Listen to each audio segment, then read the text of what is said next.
On va voir aujourd'hui comment donner envie à ton ex de revenir. Alors, cette vidéo se décompose en deux parties. La première, globalement, c'est l'étude du moteur psychologique.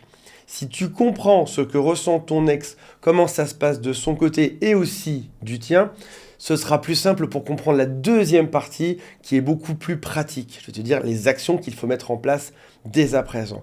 Donc, accrochez-vous bien sur la première partie. C'est la psychologie, ça peut être un peu plus long, mais c'est nécessaire de comprendre ça si on souhaite comprendre les bonnes actions à mettre en place juste après. Avant de démarrer, si vous le souhaitez, abonnez-vous à la chaîne. Il y a aussi un quiz qui s'appelle « Quelles sont mes chances de récupérer mon ex ?»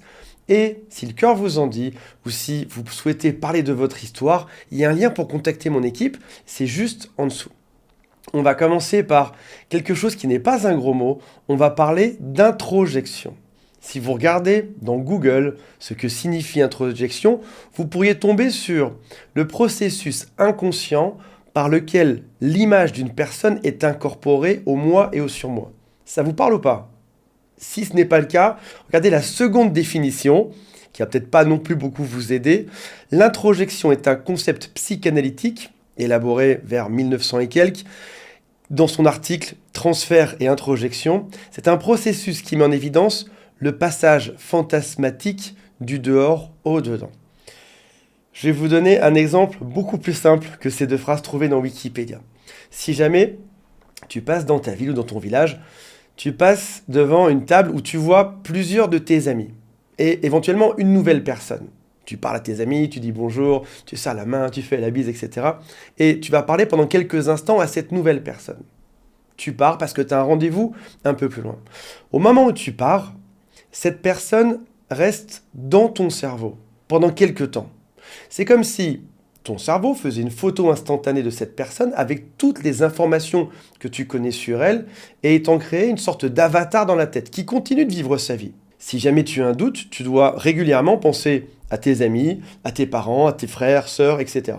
Et ton cerveau peut même parfois créer des dialogues entre ces personnes. Tu peux soit rejouer le dialogue que tu as eu en réel avec cet avatar et imaginer les réponses que tu aurais eues, ou alors tu peux décider de changer le scénario. Autre exemple, si jamais tu regardes cette vidéo jusqu'à la fin et plusieurs autres que j'ai fait, au moment où tu fermes ton ordinateur, je reste un tout petit peu présent dans ton esprit. Mais ce n'est pas le vrai moi, c'est une image de moi, une espèce d'avatar, un petit bonhomme, et tu peux même te poser la question parfois, qu'est-ce qu'Antoine aurait dit dans ce type de situation ? Je dis pas que c'est le cas, mais c'est quelque chose que tu pourrais penser. C'est aussi ce qui fait bizarre de temps en temps quand je rencontre des gens qui suivent ma chaîne, parce que l'introjection devient réelle. Donc là, il faut relier les ponts entre cette image qui est coincée entre le moi et le surmoi et cette personne réelle. Si vous avez suivi à peu près, on est bon. On garde ça dans une partie de votre cerveau.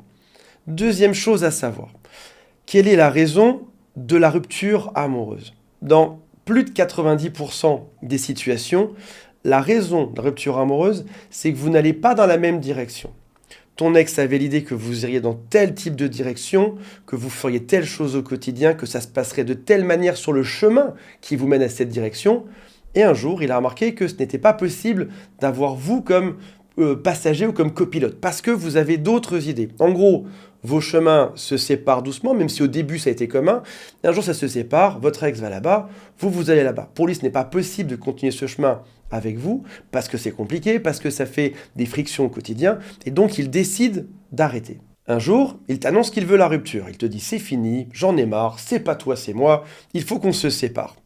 Et là, au moment où vous vous séparez, qu'il te l'annonce de visu, par téléphone ou qu'importe par message, il ne te voit plus par la suite, il ne te voit plus physiquement. Mais il y a toujours une image de toi dans son cerveau à lui, si tu as bien suivi, qui s'appelle l'introjection. Alors, tu pourrais te demander, ce petit personnage qui te représente toi, la photo de toi dans son esprit, est-ce que c'est le toi du début de la relation ? L'image, la photo de toi au début de cette relation, quand tout se passait bien, pendant la phase de lune de miel ? Non, ce n'est pas cette image de toi qu'il a en tête.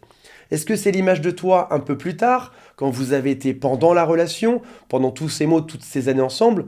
Non plus. Est-ce que c'est toi au moment de la rupture amoureuse ? On se rapproche de la réponse, mais ce n'est pas non plus l'image qu'il garde de toi. L'image qu'il garde de toi, c'est toi, probablement, en train de pleurer, de supplier, d'envoyer plein de messages pour lui demander de se remettre avec toi. c'est la dernière image qu'il a en tête, c'est sa dernière photo instantanée de toi, et c'est ça qu'il garde dans son cerveau. Et c'est ça qui va l'accompagner pendant quelques semaines, en tout cas pendant tout le temps de la séparation par la suite. Pendant ce temps, il continue sa vie, il avance dans ses projets et dans sa direction. Toi, de ton côté, tu as aussi une image de ton ex. Mais comme c'est lui qui a pris la décision de partir, comme c'est lui qui te rejette aujourd'hui, et dans un mécanisme qui est suffisamment complexe pour que vous n'ayez pas envie de comprendre ça en détail, où il faudrait quelques heures de vidéo pour comprendre ça, toi, l'image que tu as de ton ex dans ton cerveau, c'est l'image du début, là où tout se passait bien, pendant la phase de lune de miel. Et c'est un peu injuste parce que vos images ne correspondent pas. Lui, l'image qu'il a de toi, c'est toi en train de pleurer, de supplier, de moucher, avec éventuellement le maquillage qui coule, avec les larmes, avec les bégaiements, s'il te plaît, reviens dans ma vie. C'est ça qu'il garde en tête, alors que toi, tu gardes une image de lui au meilleur de sa forme, au tout début de la relation amoureuse. Arrivé à cet instant de la vidéo, tu devras avoir une question. Comment changer son introjection? Comment changer l'image qu'il a dans son cerveau de moi? Parce que je ne souhaite pas qu'il ait l'image de moi en train de pleurer ou de moi en train de supplier. Je veux qu'il ait l'image du moi au top de ma forme, quand j'étais bronzé à la plage, quand je rigolais avec des amis ou au tout début de la relation, quand tout se passait à merveille. Et aussi, si je progresse, comment changer cette image pour le mettre dans ma réalité, parce que je ne suis plus en train de pleurer non-stop. J'ai progressé, ça va mieux aujourd'hui. On va voir les deux côtés de l'équation. De son côté, le temps joue en ta faveur. C'est pour ça qu'on recommande de faire des silences radio. Personne ne peut garder en tête une image d'un problème. Son esprit, avec le temps, va vouloir se réconcilier avec l'image, avec le clone de toi dans son cerveau. Il est obligé, s'il veut être heureux, il est obligé de trouver des réponses, de trouver une logique là-dedans et de trouver les points positifs. Donc première bonne nouvelle, pour que ça change doucement de son côté, il va falloir faire un silence radio. Ça, c'est déjà une très bonne chose. C'est la moitié de l'équation. Maintenant, il y a ton côté à toi, et là on ne parle pas d'un clone ou d'un avatar, on parle réellement de toi qui tu es. Est-ce que tu as cherché, pour changer ta vraie existence physique, à faire du sport, à changer de fringue, à écouter des podcasts sur la psychologie, sur la philosophie, sur plein de choses? Est-ce que tu as cherché à être accompagné par un coach, un thérapeute, un psychologue, un psychiatre pour progresser dessus? Est-ce que dans ta carrière, tu as songé à évoluer, à changer de métier?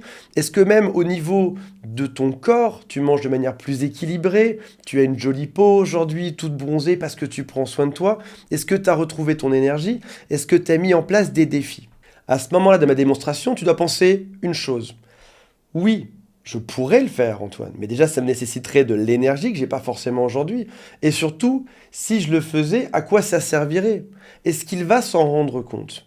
La réponse est oui, parce que votre cercle social va lui permettre d'être au courant de ce qui se passe dans 99% des situations. Pourquoi je dis 99% et pas 100? Parce qu'il existe aussi certains couples qui n'ont pas d'amis communs ou qui n'ont plus d'amis en commun. Ou alors ça fait juste deux clans qui ne communiquent pas ensemble. Dans le cas de figure où vous n'avez aucun ami en commun, tu peux déjà te poser la question, qu'est-ce qui s'est passé dans notre vie pour qu'on n'ait aucun ami de couple, pour qu'on soit chacun dans notre clan, qu'on n'ait jamais partagé, qu'on ne soit jamais présenté à nos familles, à nos amis, etc. Et qu'on n'ait pas créé une espèce de famille solide, de famille amicale solide, de gens qui sont là pour notre bonheur. Donc dans 99% des situations, votre cercle social va transmettre ton état à ton ex, va lui dire ce qui se passe. Et dans 1% des cas, pose-toi des questions sur pourquoi on n'a pas d'amis aujourd'hui. Vos amis parlent, vos amis d'amis parle, c'est une espèce de téléphone arabe où tout le monde se transmet l'information, comme des transmetteurs, comme des talkie-walkie. Si jamais tu te plains auprès de tes meilleurs amis, si jamais tu critiques, si jamais tu ressasses, si jamais t'es pas en forme, tes amis parlent. Même tes meilleurs amis parlent. Je te promets qu'en termes de reconquête amoureuse, tu serais surpris de voir à quel point on se dit « je peux tout lui confier, c'est une tombe, c'est mon meilleur ami, il n'est même pas en connexion avec qui que ce soit ». Figure-toi que dans la majorité des cas, ton meilleur ami ou ta meilleure amie va en parler à au moins 5 personnes, qui vont en parler encore à 10 personnes, etc.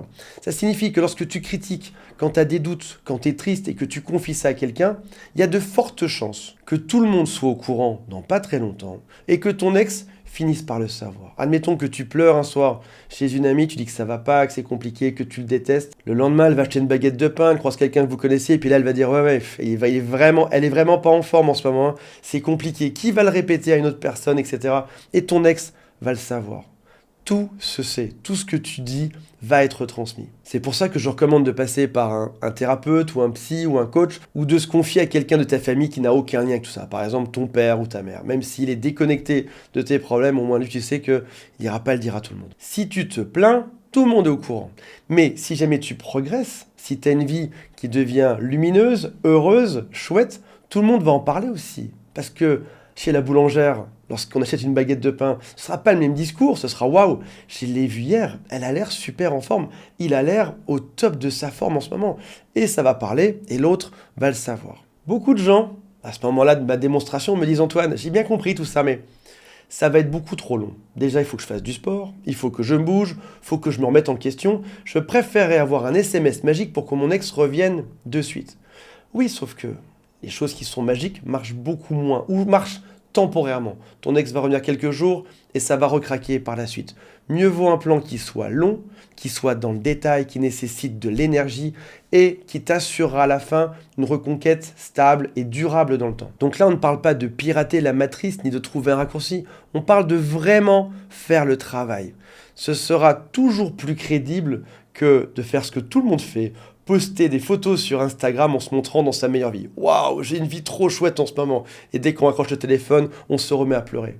Ton ex n'est pas si bête que ça. Il sait que tu simules. Il sait que tu fais semblant. Il sait que c'est pas crédible. Pour 1000 raisons, il le saura. Il sait que tu n'es pas vraiment heureux. Si maintenant tu prends du temps, le temps nécessaire, le temps aussi qui est crédible pour ton ex. Si jamais 3 jours après la rupture, tu te mets super en forme sur Instagram, c'est crédible ou pas? La réponse est non.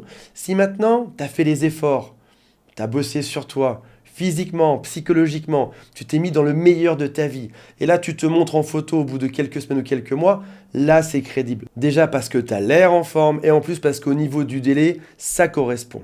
Donc, si je veux augmenter mes chances de reconquête, je dois aller mieux, je dois rayonner, je dois démarrer mes projets, je dois me bouger. Parce que tout mon entourage va lui en parler, mais aussi parce que de son côté, il lui faut du temps pour que son introspection soit réconciliée avec lui-même. Et en plus, quand vous vous verrez, tu seras réellement lumineux. Il te sera arrivé plein de choses dans la vie, tu seras quelqu'un d'intéressant à revoir. Il y a quelque chose d'injuste à ça dans la vie, c'est que quand on est triste, l'autre part, et quand on est rayonnant, l'autre revient. On dit parfois des banquiers que ce sont des gens qui te prêtent un parapluie lorsqu'il fait beau. Et là, c'est à peu près pareil. L'autre vient lorsque tu es en forme. Et c'est injuste, l'autre devrait être là justement quand tu n'es pas bien. Mais c'est comme ça que la vie est faite. On est attiré par ce qui est lumineux, par ce qui brille, par ce qui est en forme, par ce qui est positif. La vie est faite comme ça. Et c'est pour ça que tu te dois de retrouver ton sourire pour que l'autre revienne. Voilà mes amis, j'espère que ça vous a intéressé. Je rappelle qu'il y a un quiz en dessous qui s'appelle « Quelles sont mes chances de récupérer mon ex ?» et aussi mon équipe et moi-même disponibles par téléphone juste en dessous. Salut à tous, bye.